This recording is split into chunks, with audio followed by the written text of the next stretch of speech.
Hello everyone, how are you.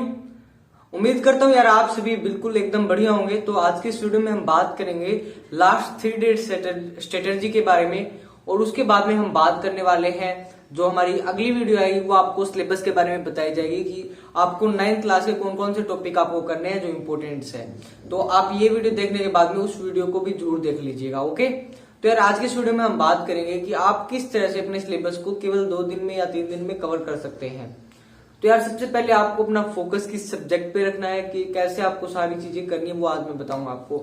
तो सबसे पहले यार आपका जो मेन फोकस है, मेन एम है वो आपका रहना चाहिए आपका जो सिलेबस है उस पर। अगर आपने अपना फोकस सिलेबस पे रख लिया, अगर आपने अपना सिलेबस कवर कर लिया, बिल्कुल आपने अगर आपका सिलेबस कवर कर लिया, हो सकता है वो सिलेबस कहां से कवर हो ऐसा आपको हो गया। सिलेबस चाहे आप विज्ञान त्रिवेणी से करें,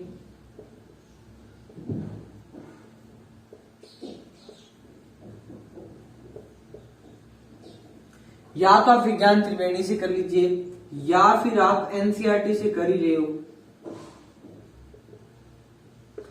ये तो है हिंदी मीडियम वालों के लिए, या फिर वो 10th क्लास के जो साइंस नोट्स है इंग्लिश मीडियम में।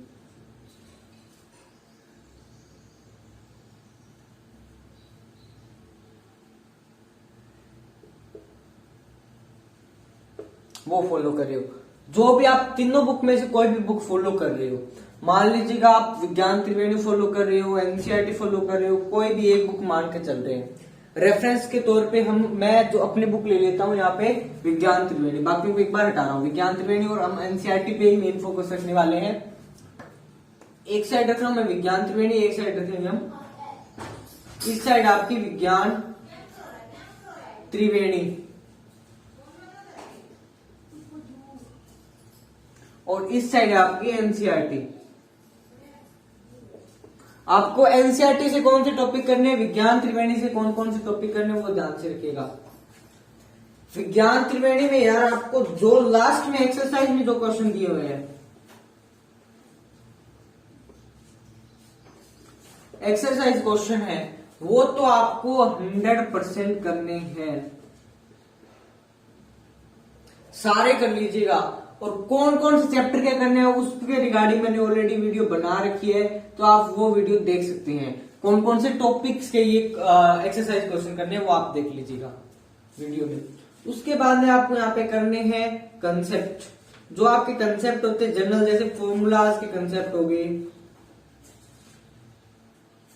जितने भी आपके फॉर्मूलाज है, प्लस उन फॉर्मूलाज का यूज कहां पे कैसे करते हैं वो आपको इससे करना है। उसके बाद में यार आपको जैसे कोई आता है, आपको कंसेप्चुअल प्रॉब्लम होती है,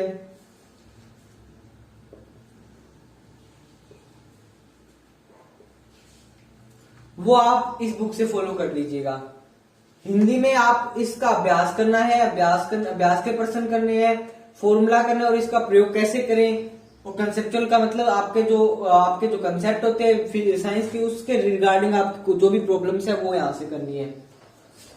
एनसीईआरटी में आपको थ्योरी, आप एनसीईआरटी से कर सकते हो बेसिक, क्योंकि थ्योरी से क्वेश्चन नहीं पूछे जाएंगे। आप थ्योरी अगर यहां से भी कर लोगे तो भी इनफ है यार। थ्योरी एनसीईआरटी से कीजिएगा। थ्योरी के बाद जो न्यूमेरिकल्स दिए हुए एनसीईआरटी में वो आपको एनसीईआरटी से करने हैं। उसके बाद में यार आपको एक चीज और करनी है, जो आपके जैसे acids, base, salt, POP, caustic soda, soda lime, lime water. Okay, उसके बाद में आप यहां पे जो आपके जिप्सम होता है, ब्लीचिंग पाउडर, वॉशिंग सोडा, इन सभी के फॉर्मूलाज आपको एनसीईआरटी से करने हैं। अब बात आती है किस बुक से कितना सिलेबस कवर हो जाएगा। अगर आप इसके ये तीनों पोर्शन कर लेते हो तो आपको यहाँ पे 70% सिलेबस कवर हो जाएगा साइंस का। और यहां से आपका 30% सिलेबस कवर हो जाएगा। अगर आप ये बुक पूरी कर लेते हो तो आपका 95% सिलेबस कवर हो जाएगा, और अगर आप ये बुक कवर कर लेते हो तो भी आपका 95% सिलेबस कवर होगा, क्योंकि 5% यार वो बाहर से देते हैं, बट वो होगा सारे आपके सब्जेक्ट से रिलेटेड होगा बाहर। 95 का मतलब है 95 में से ऐसे होगा कि आपको जो क्वेश्चन पूछे जाएंगे एनसीईआरटी के हो चाहे विज्ञान त्रिवेणी से हो, जो भी क्वेश्चन पूछे जाएंगे, जैसे विज्ञान त्रिवेणी में तो आपको एग्जैक्ट दिए जाएंगे क्वेश्चन, वही question same as it is आपको मिलेंगे। एनसीईआरटी में आपको जैसे आप थ्योरी पढ़ रहे हो, पूरा लेसन पढ़ रहे हो, वहां पे बीच में आपको कुछ मिलेगा, जैसे बीच में कोई टॉपिक मिलेगा, भाई कास्टिक सोडा इसलिए यूज होता है, धोने का सोडा इसलिए यूज होता है, तो उसका जो यूज है वो भी पूछा जा सकता है, बट इसमें वो स्पेशल पॉइंट आउट किया गया है विज्ञान त्रिवेणी में। इसमें यार आपको मेहनत करनी पड़ेगी, इसमें आप अगर उसका सिंपल रिवीजन कर लेते हो तो भी बहुत है, इनफ है। और 5% है जो दोनों बुक नहीं करे, तो वो 5% यार एक आता है 5% बाहर से आपका, यानी कि आपका आएगा आपकी जो मेंटल हेल्थ पे। मेंटल हेल्थ का मतलब आपको आपके सब्जेक्ट के ऊपर कितनी पकड़ है, उनसे रिलेटेड आपको क्वेश्चन पूछे जाएंगे, तो वो आपको साइंस के यहां से 5% बाहर से आने वाले हैं। तो ना आपका साइंस का 100% सिलेबस हो गया। अब हम बात करेंगे मैथ की, फिर हम बात करेंगे आईक्यू की। आईक्यू की सभी की डिमांडेड वीडियो है, वो देख लीजिएगा अभी।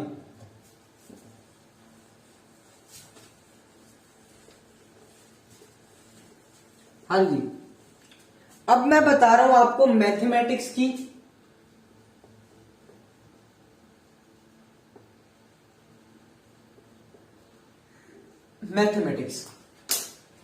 मैथमेटिक्स के यार आपको वो टॉपिक्स करने हैं जो आपको आपके टीचर्स ने उस टाइम कहा था, आपको बोर्ड के टाइम भी ये टॉपिक आपका पेपर में पूछा जाएगा, वो टॉपिक तो आपको मिस करना ही नहीं है। फॉर एग्जांपल आपका जो सेकंड चैप्टर है, थर्ड चैप्टर है, इन दोनों में आपका इक्वेशन को सोल्व करना, समीकरणों का हल करना,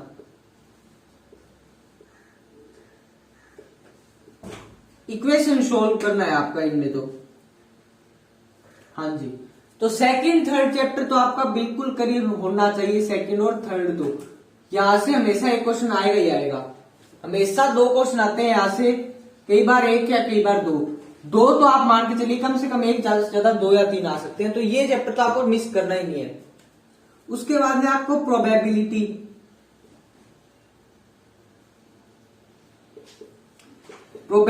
कर सकते हो। प्रोबेबिलिटी आपकी यार जो आपका लास्ट चैप्टर होता है उसमें से यार यहाँ पे आपके 2 क्वेश्चन केवल प्रोबेबिलिटी से पूछे जाएंगे, यानी कि प्रायिकता कर सकते हो आप।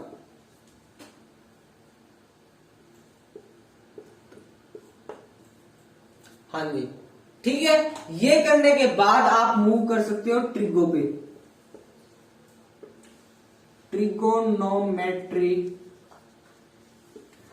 ट्रिग्नोमेट्री के क्वेश्चन है वो आते हैं यार आपके 3 क्वेश्चन आते हैं मैक्सिमम, तो वो होंगे आपके इसको हम कहते हैं ट्रिग्नोमेट्री को हिंदी में कहते हैं त्रिकोणमितिया।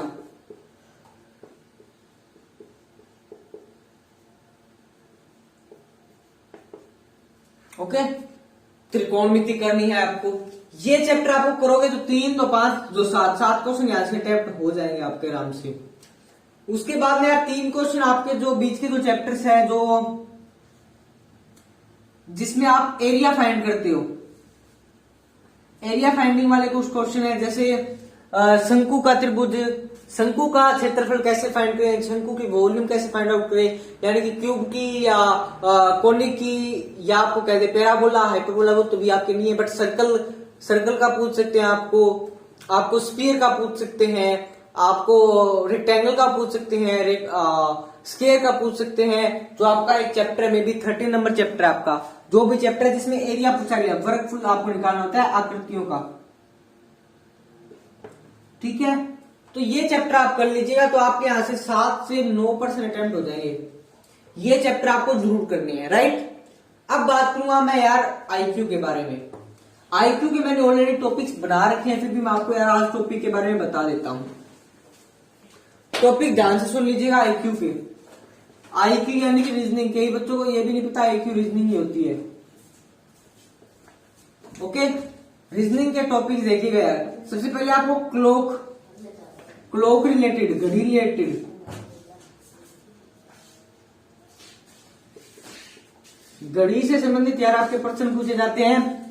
जैसे आप मान लीजिए आपकी सुई 5 बज के इतने मिनट पे इतना कोण बना रही है, तो 6 बजे पे कितना कोण बनाएगी, ऐसे क्वेश्चन आपके पूछे जाते हैं। तो घड़ी से रिलेटेड। उसके बाद में रिलेशन से रिलेटेड, यानी कि संबंध, मतलब उसके फूफा की वो लड़की आपकी ये लगती है, तो उसकी बहन आपकी क्या लगी, उसकी ये वो लगती है। तो ऐसे इस टाइप के आपके रिलेशंस के, आपके संबंध के क्वेश्चन पूछे जा सकते हैं। उसके बाद में आपको मिसिंग नंबर, जो कि आपके एपी सीरीज में भी कवर हो जाते हैं। एपी भी कर लीजिए यार, एपी जो आपका मैथ का टॉपिक है वो भी आपको यहाँ पे मिसिंग नंबर के लिए करना है। उसके बाद में मिसिंग नंबर का मतलब यानी कि संख्या पद्धति, जो भी यार हिंदी मेरे को पता नहीं इसको क्या कहते हैं, मैं भी यही कहते हैं। उसके बाद में नंबर सीरीज बोलते हैं, हाँ जी, नंबर सीरीज एंड संख्या पद्धति या नंबर सीरीज। उसके बाद में आपको करना है, जैसे FAQ आपका AST है, तो बताइए KLM क्या हुआ।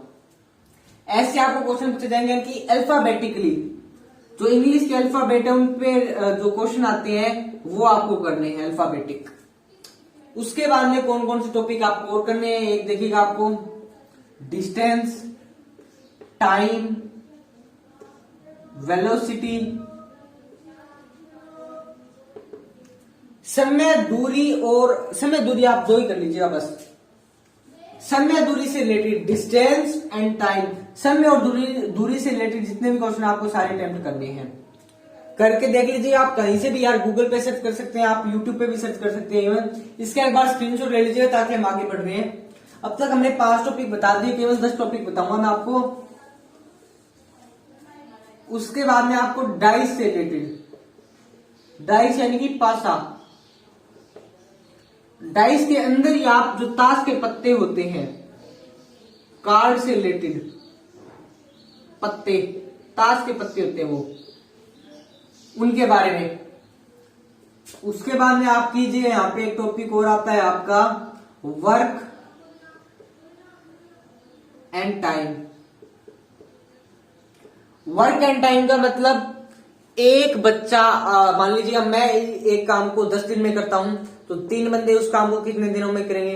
अगर 10 बंदे एक काम को 20 दिन में करें तो एक बंदा कितने दिन में करेगा। ऐसे आपको क्वेश्चन पूछे जाएंगे। या ऐसे हो सकता है एक काम को करने के लिए इतना टाइम लगता है, उसमें कितने आदमी ऐसे चाहिए कि वो काम आपका एक दिन में हो जाए।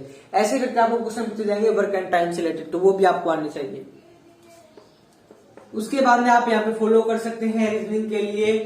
रीजनिंग के लिए आपका यार यहाँ पे वो टॉपिक आपका मैं बताने जा रहा हूं, वो देखिएगा आप। यहाँ पे जो जनरल रीजनिंग होती है,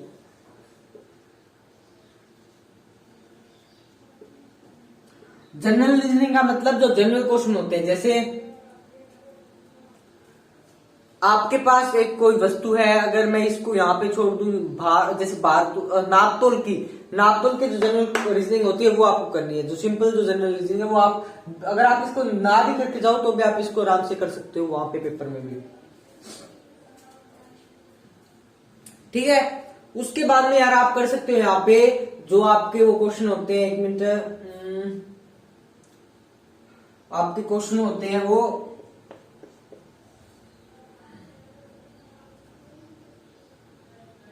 हाँ जी, natural number, whole number, prime number, जैसे आपको पूछ लिया जाए, इनसे रिलेटेड क्वेश्चन बहुत पूछे जाते हैं। जैसे 1 से लेकर 50 तक, यानी कि प्राकृतिक संख्या, सम, विषम,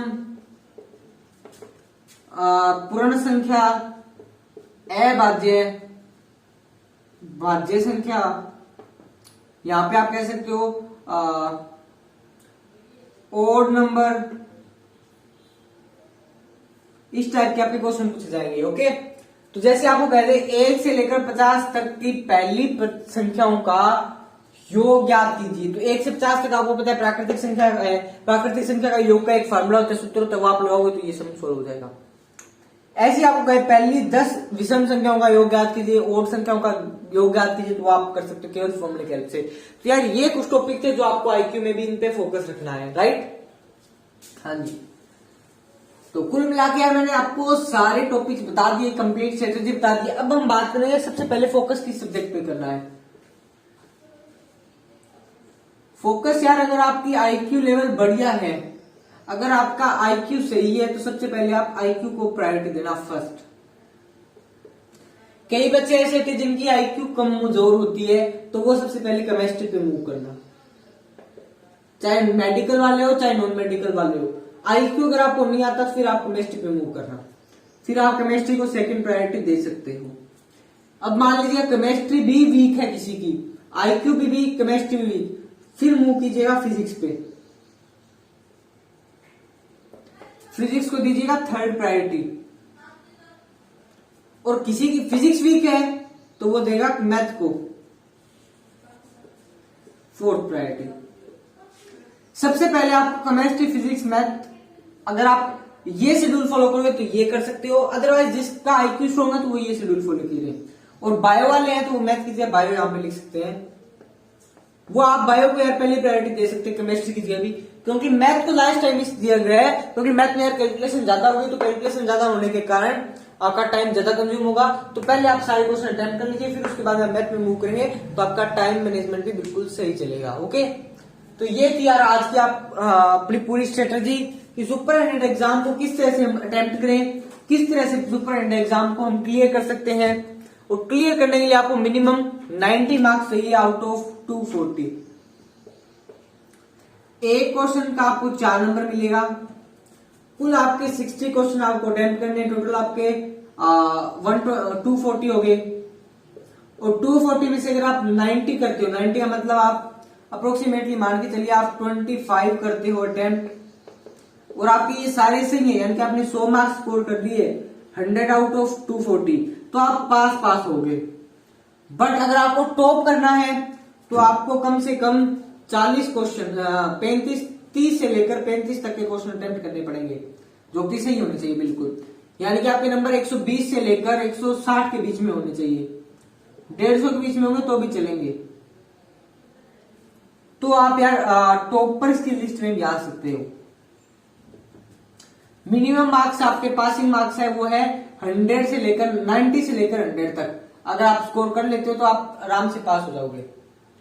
टॉपर बनना है तो 120 से 250 तक 150 तक आप आराम से स्कोर कर लीजिए तो भी टॉपर में आ जाओगे, राइट? तो ये था आपका पूरा शेड्यूल, पूरी आपकी जो स्ट्रेटेजी है वो आज हमने डिस्कस की है। वीडियो पसंद आए तो वीडियो को लाइक कर दीजिएगा और चैनल पे नए चैनल को सब्सक्राइब कर लीजिएगा। मिलते हैं ऐसी और अमेजिंग वीडियो में, तब तक के लिए tata bye bye, see you soon guys. Okay, bye bye.